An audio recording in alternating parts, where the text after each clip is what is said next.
Boa noite a todos. Sejam todos muito bem-vindos, a essa nossa reflexão de hoje, quinta-feira, dia 9 de maio de 2024. Como nós fazemos todas as semanas, nós, de modo especial, nós saudamos aqueles que nos visitam pela primeira vez. Que todos se sintam à vontade, sintam-se acolhidos e abraçados como irmãos que somos. E que todos nós possamos aqui encontrar pelo menos um pouco daquilo que nós viemos buscar. As equipes, tanto de encarnados como desencarnados, desde as primeiras horas do dia, já estão trabalhando, as equipes de encarnados e desencarnados da nossa casa de estudo, trabalho e oração, justamente para permitir que todas as atividades de hoje possam ser realizadas em um clima de muito amor e de completa harmonia. Então vamos nós também concluir a nossa preparação, organizando e tranquilizando a nossa casa mental, deixando lá fora por alguns minutos nossas preocupações, nossos afazeres, nossas rotinas. Vamos acalmar o nosso coração, nossa mente e o nosso espírito e vamos nos ligar a Deus, a Jesus e aos nossos benfeitores espirituais, para que nossos pensamentos sejam elevados e iluminados. Que esta casa possa proporcionar um ambiente adequado para a nossa elevação espiritual, de modo que nós possamos mergulhar na serenidade deste momento. Deixemos as energias divinas alcançarem o nosso corpo, a nossa mente e o nosso espírito. E vamos, com a oração do Pai Nosso, rogar a Deus, a Jesus e à espiritualidade superior, para que esta reflexão de hoje seja um momento de muito proveito e aprendizado para todos nós, encarnados e desencarnados aqui presentes. Pai nosso que estás no céu, santificado seja o vosso nome, venha a nós o vosso reino, seja feita a vossa vontade, assim na terra como nos céus. O pão nosso de cada dia dai-nos hoje, perdoai as nossas ofensas, assim como nós perdoamos a quem nos tem ofendido. E não nos deixeis cair em tentação, mas livrai-nos do mal, porque vosso é o reino, o poder e a glória para sempre. Que assim seja.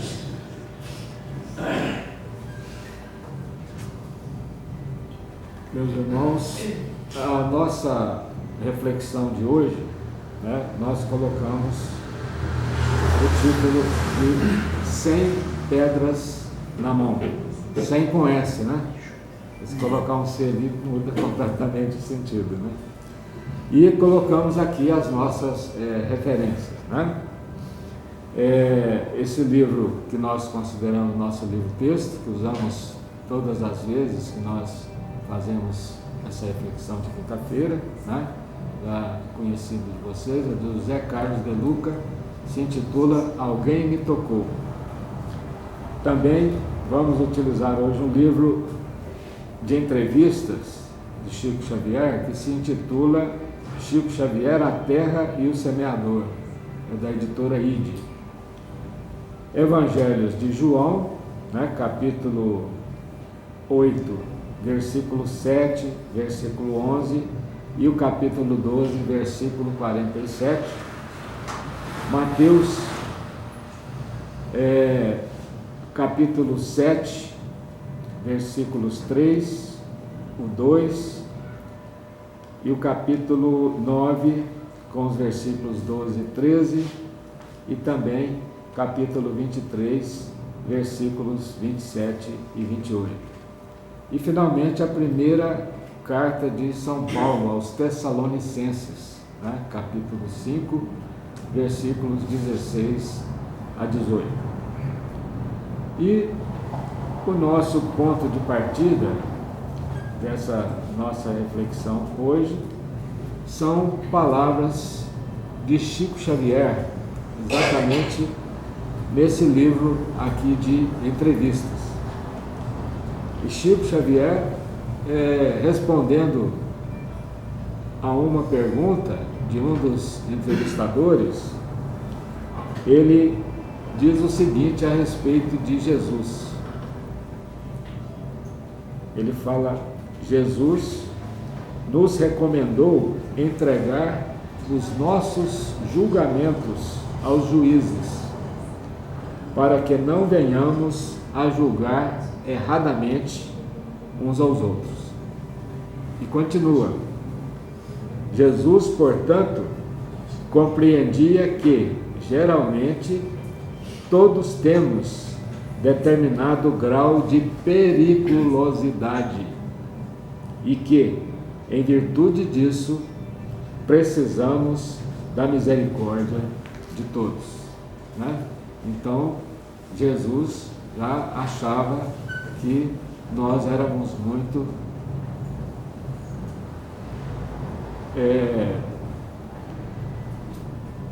perigosos, né? Exatamente por causa dessa nossa, às vezes, atitude de apressadamente julgar. Pois bem, vejam que Jesus, que foi o Espírito, né,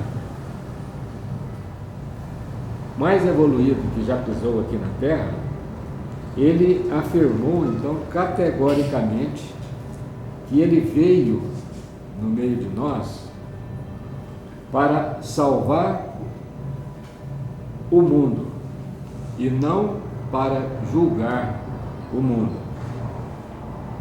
Que diremos de nós então queremos julgar o nosso semelhante? Então a missão de Jesus, ela não se voltou apenas para apontar as nossas feridas, mas Cristo veio para curar as nossas feridas. Com quê? Curar com quê?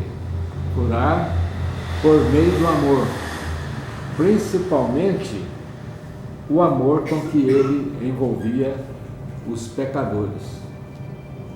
E também por meio, é claro, né, das lições que ele nos deixou, através das parábolas, através do seu próprio exemplo, né, e também do seu sacrifício por nós. E fez isso exatamente para que nós não voltássemos a cair na estrada do erro. Então, Cristo veio exatamente para salvar o mundo das consequências da nossa falta de amor. E para isso, Jesus nos amou até a morte e apontou o amor como o caminho da nossa própria salvação. Pois bem, então ninguém pode dizer que não ama porque não foi amado. Por quê? Porque Jesus sempre nos amou. Ele nos amou ontem, nos ama hoje e vai nos amar sempre. E, embora Cristo, tenha amado a toda a humanidade, a todos os homens e mulheres, mas ele teve um cuidado todo especial para com os pecadores.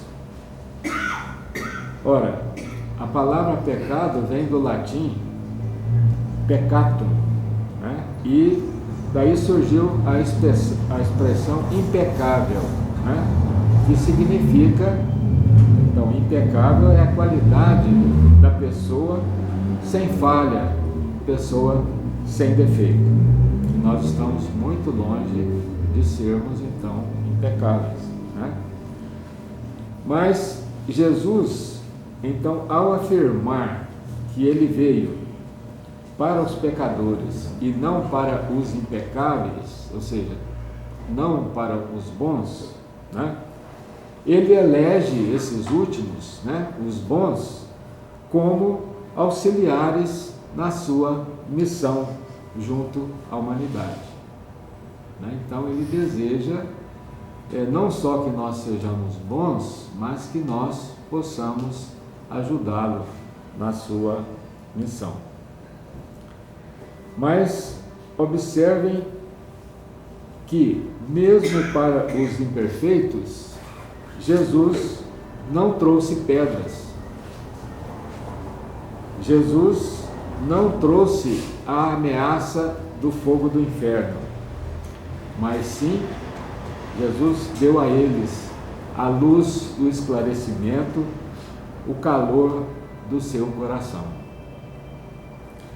Certa vez, perguntaram para Jesus, ou melhor, perguntaram aos discípulos de Jesus, por que ele aceitava comer, fazer as refeições juntamente com os cobradores de impostos, uma passagem evangélica que conta isso, os cobradores de impostos e pessoas de má fama, de má índole.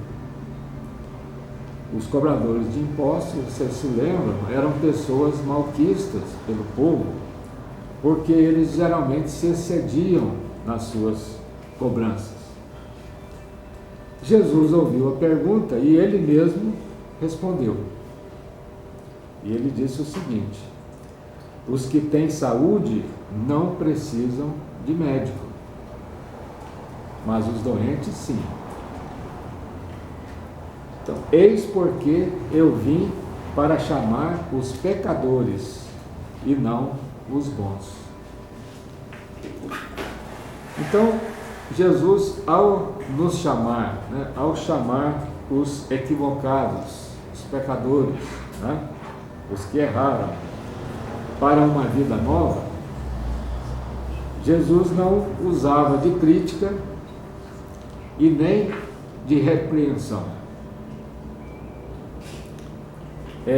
Lembremos-nos, por exemplo, daquela passagem da mulher adúltera.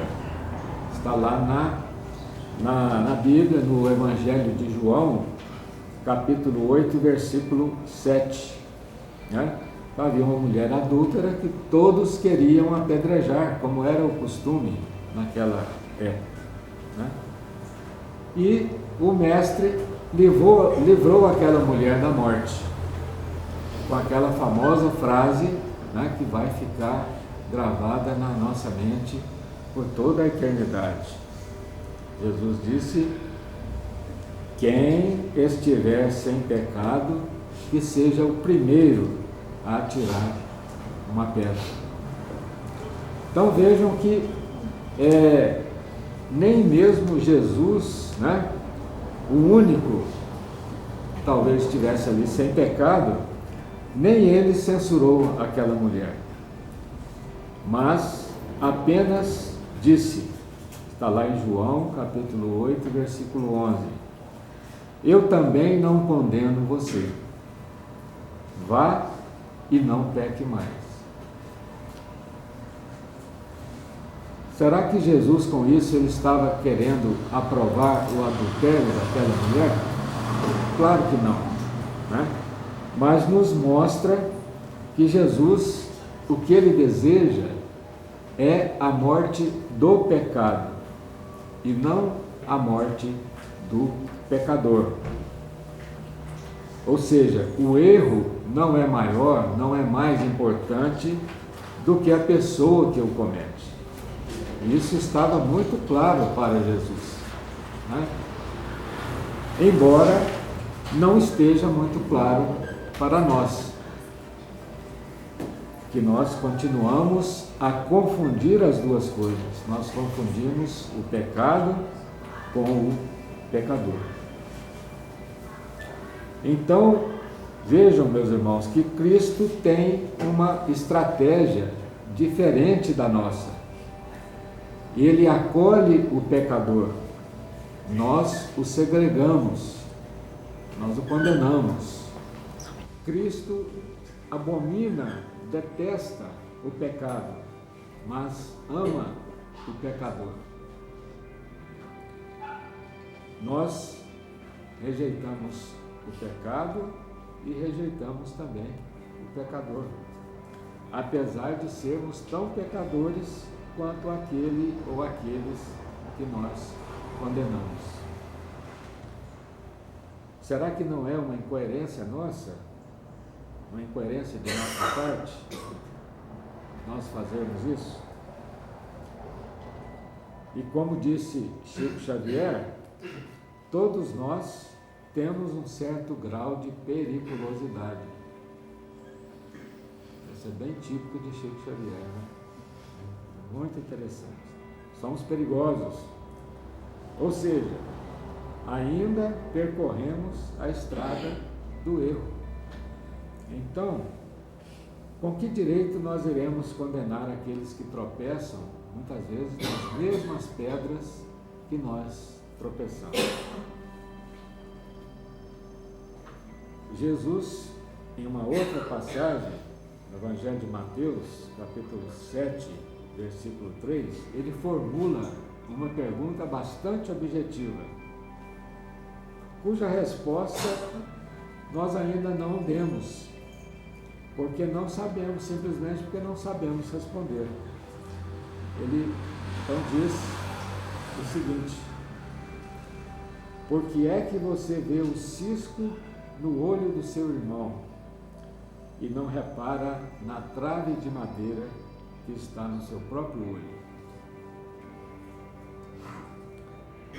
E uma constatação também que a gente pode fazer, né? Quem cuida muito da vida alheia, está preocupado, né, em julgar as pessoas, está cuidando pouco da sua própria vida, né?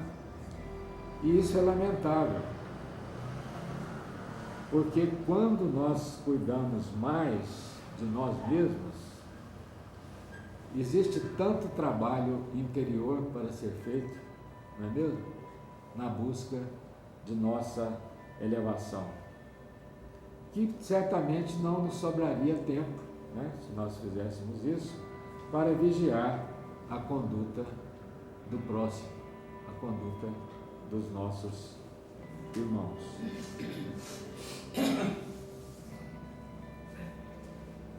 Quem não cuida de si mesmo, jamais conseguirá ter progresso na vida, né? Pois o seu mundo íntimo, que é exatamente onde se iniciam e se sustentam todos os seus planos de vida, né, está repleto de traças e de ervas daninhas. Meus irmãos, vocês sabem qual é ou quais são os principais segredos das pessoas felizes e prósperas? Isso é dito aqui pelo nosso autor, José Carlos de Luca, né? Em primeiro lugar, eles são tolerantes com os erros alheios. Segundo, não se fixam nos pontos negativos das pessoas e das situações. São pessoas mais positivas, né? São contentes com aquilo que a vida lhes pode oferecer. E de certa forma, né, essas três características, esses três segredos, eles nos fazem lembrar os ensinamentos de Paulo de Tarso na sua primeira carta aos Tessalonicenses, capítulo 5, versículos 16 a 18. Ele diz o seguinte: alegrai-vos sempre, orai sem cessar, por tudo dai graças, pois esta é a vontade de Deus. Então, repetindo, né, Chico Xavier nos lembra, nós precisamos parar, precisamos nos abster, evitar julgar o próximo, porque também nós precisamos da misericórdia de todos para as nossas falhas. E outra coisa muito importante, a nossa intolerância com os erros alheios pode apenas significar um disfarce, né? Tentando acobertar nossos próprios equívocos ou pecados. Então, quem muito condena, provavelmente carrega dentro de si algo muito condenável. Lembrem-se que nós já comentamos, né? Na época de Jesus, os escribas e os fariseus, eles eram assim, eles eram implacáveis juízes do comportamento alheio e fingiam rigoroso cumprimento dos preceitos religiosos. E nós sabemos que Jesus não teve para eles palavras brandas, né? Em Mateus capítulo 23, versículos 27 e 28, ele diz: ai de vocês, mestres da lei e fariseus hipócritas, vocês são como túmulos caiados de branco, bonitos por fora e por dentro cheio de ossos de mortos e de podridão. Por fora vocês parecem boas pessoas, mas por dentro cheios de mentiras e pecados. Então, meus irmãos, seria bom nós termos mais coragem, né? Coragem suficiente para enxergar os nossos podres, os nossos erros.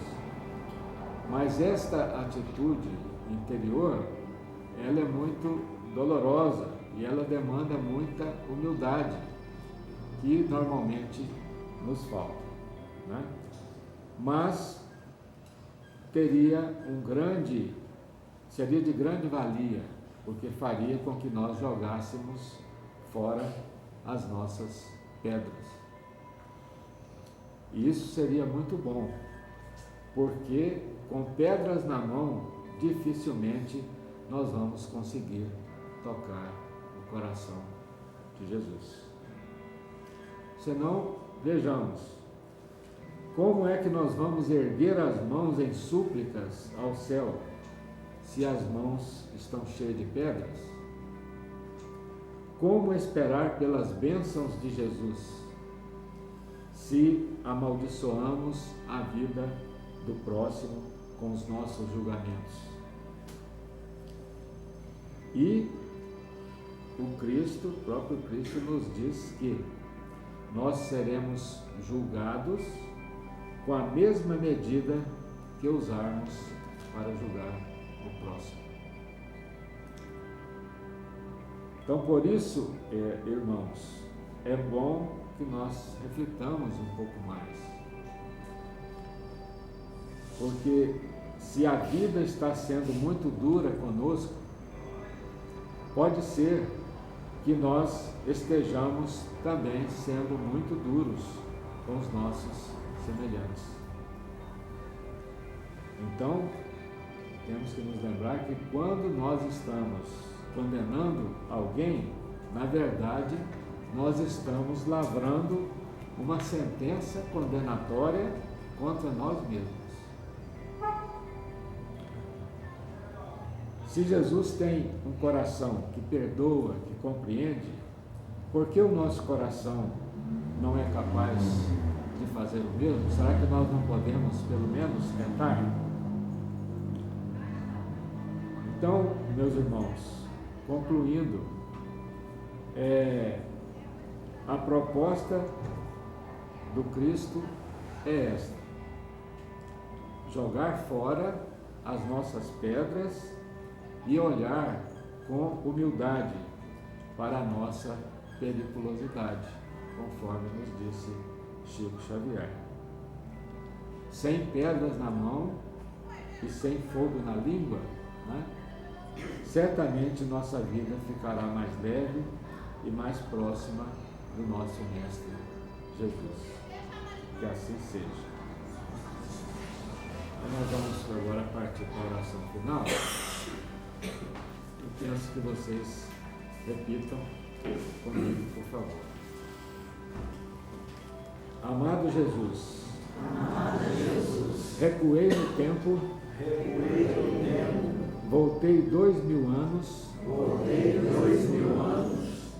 e me vi entre aqueles homens, com pedras na mão, prestes a matar a mulher pecadora. Confesso que não entendi seu olhar cândido e cheio de paz. E você deu uma resposta que até hoje está em minha consciência. Atire a primeira pedra, aquele que estiver sem pecado. Mais de 2000 anos se passaram, e eu ainda me vejo com pedras na mão, golpeando irmãos caídos. Ah, mestre, como essas pedras me pesam na alma. Por que ainda as carrego? Será porque também me sinto em erro? Será que eu estou tentando disfarçar a minha própria podridão? Ajuda-me, Senhor, a tirar a cegueira dos meus olhos, para que eu consiga enxergar as minhas próprias mazelas. Eu bem que merecia ser também apedrejado, mas você mandou todos meus acusadores embora, para que doravante eu também não me apresente diante de ninguém para acusar e jogar pedras.